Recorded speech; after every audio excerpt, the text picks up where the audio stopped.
welcome to the second season of the second episode of Words of Weather. For the second episode, I decided, you know what, last year, for the last episode, we talked about hurricane season, and this year, well, a lot of things changed. We thought it was going to be an active season, and it ended up being inactive season. And this date right here, November 30th, is almost upon us, and that means it's the official hurricane season, though no matter what the date says, we're not going to see any activity. So for this edition of Words of Weather, I go and do an interview once again with meteorologist Quincy Vagell from WXedge.com and News 8 to talk about what happened this hurricane season and what to maybe expect in the coming years as the waters get warmer and the ocean changes and a whole bunch of stuff. So stay tuned and hope you enjoy it, and we'll figure out what's going to happen maybe next hurricane season and there beyond. Hello everyone, today I'm joined once again with WXedge and News 8 meteorologist Quincy Vagell. How you doing, Quincy? Good, it's good to be back here again. I know, I think it's your third time back, and there's not a reason why I just keep picking Quincy. I mean, he obviously is a professional meteorologist, and he does know what he's talking about, and that's the thing. It's not someone that is a wannabe. He's actually a meteorologist, so that's one thing I want to point out. But the reason I'm really having him back this year is because last year, for my last show, we talked about the 2013 hurricane season, and all predictions, our predictions, the National Hurricane Center predictions, AccuWeather, the Weather Channel, you name it, Colorado State, which is our Colorado University, which is a huge one, all predicted a very active hurricane season, but it ended up being one of the least active in history. So I'm here to talk with Quincy and basically find out what happened this year. I mean, we had Irene the year before, Sandy last year, and everyone was looking at me like, you know, what's going to happen this year? You know, the storm of the century again, and nothing. It was boring. The hurricane season ends in 2 weeks, and there's nothing to talk about. So what happened this year? Well, I actually want to start with one thing. We actually did have an above normal season as far as named storms go. We had 12 named storms, the average was 10, but we only had 2 hurricanes, and both those hurricanes were pretty weak. So depending on how you look at it, maybe we didn't have the intense storms, but we did have a lot of the smaller storms. Yes, sorry to confuse everyone with that one. So yeah, we had actually a slightly above average named storms, but we only had one hurricane. I think it was a Category 1, I'm pretty sure, right? Yeah. And it didn't even get above Category 1, which is obviously really weak. Their original projections showed maybe 2 or 3 Category 3, 4, and 5s, which are major storms, and obviously you could barely get past a weak one. So that's, you know, something that we definitely have to look at too. But why? You know, what's the reasoning behind it? You know, everyone just thinks, you know, they just form out of the blue, but there's a lot of science that goes into it. And without getting super technical, can you explain what your opinion is on why it was so weak? Well, yeah, going into the season, we did have a very above normal, the sea surface temperatures were well above normal, so that kind of gives you an indication that usually you'd get more hurricane activity.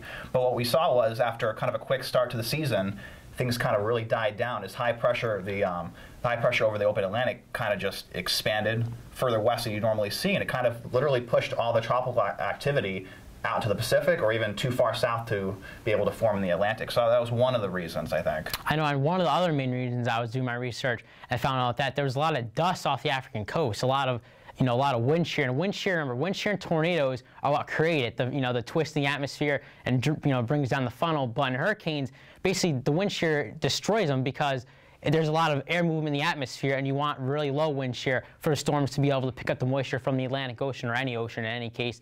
But this year there was a lot of wind shear, and that basically killed the chance for any tropical storms, right, Quincy? Yeah, that was definitely a big part of it. I think one of the big stats too that I saw is we've not had a major hurricane make landfall in the United States since 2005, and that's one of the longest periods on record without a major hurricane. Now you might say, well, wasn't Sandy a big hurricane? Well, that's a whole other story. That was a hybrid storm, but it was only a Category 1 hurricane as it was approaching the New Jersey coast. So, I mean, even though it was bad, but it could have been a lot worse. Up here, to get anything above a Category 2, that'd be catastrophic because the water, the topography of our area doesn't support a huge, major hurricane. But to even get Sandy was amazing. But what we've seen in other places is just the opposite. But you know what's weird? So they basically, the prediction is flipped. They thought the Pacific was going to have a weak hurricane season, less active, and the Atlantic a more active. Well, it basically reversed. The Pacific had a very active hurricane season while we had none. And this baby right here, this is typhoon, super typhoon. And this just happened a few weeks ago, and all of our prayers and thoughts go out to those in the Philippines. It was a devastating typhoon. It was actually called super typhoon, they called it, because this thing in our standards would be like well into the Category 5, which is absolutely devastating. Yeah, the wind gusts were as high as, I think, 230 or 235 miles per hour. And that's just, it's almost unimaginable because that's more than twice the strongest winds with Sandy. So imagine basically like an EF5 tornado like coming right at you. And the storm itself was so large, the core was about, I think, 200 to 300 miles wide, and the whole storm was over 1,000 miles wide. So that's basically like from Chicago to Connecticut. So just imagine that. A huge storm. And one of the biggest problems is that the Philippines is not like your basic landmass like the United States or North America or wherever. It's basically made up of, I think they said, over 7,000 islands. You could probably pick out a few in here. It's hard to see with the satellite since obviously this is the clouds from the storm, you know, from the satellite view. But so what happened when that storm came through, it pushed all the water into these islands and basically just drowned the cities and towns. And you know, the death toll I think is up to like 2,000 or 3,000 now. Some people say up to 10,000, 12,000. I don't want to go over, you know, that, because some people also say that that's, you know, a little bullish with their predictions. They think it's not true. So I don't want to over, you know, make it worse than it is. But definitely, you know, thousands of deaths likely.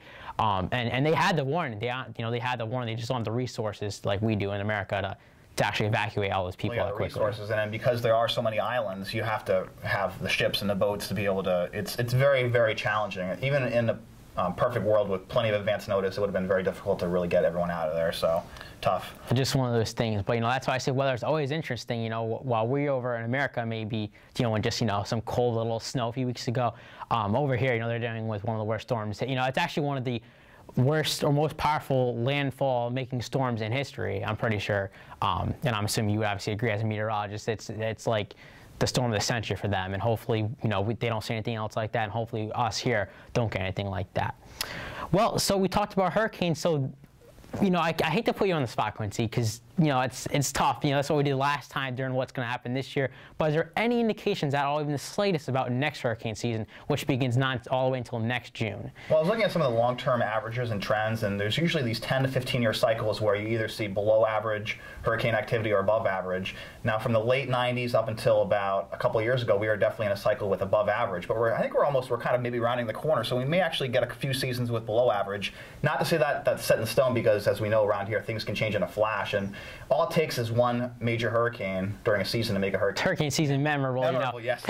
Because Hurricane Andrew was the first storm in 1991, and that was late in the season, but that was a big storm. And then Hurricane Bob, same thing, only the second named storm of I think I mixed up the years there. Andrew was 92? Yeah, I think 92. Sorry about that. So Andrew was 92. That was the first named storm of that season, but that was a catastrophic hurricane. Obviously. And Hurricane Bob was the second hurricane of 1991, and that was late in the season, and that kind of hit us, but more so like Cape Cod. Yeah, stuff, so. You know, the islands got pounded in Cape Cod, Cape Verde. I mean, not Cape Verde, but Cape Cod and all that. Getting mixed up here, because we're talking about two different continents. It gets a little confusing here.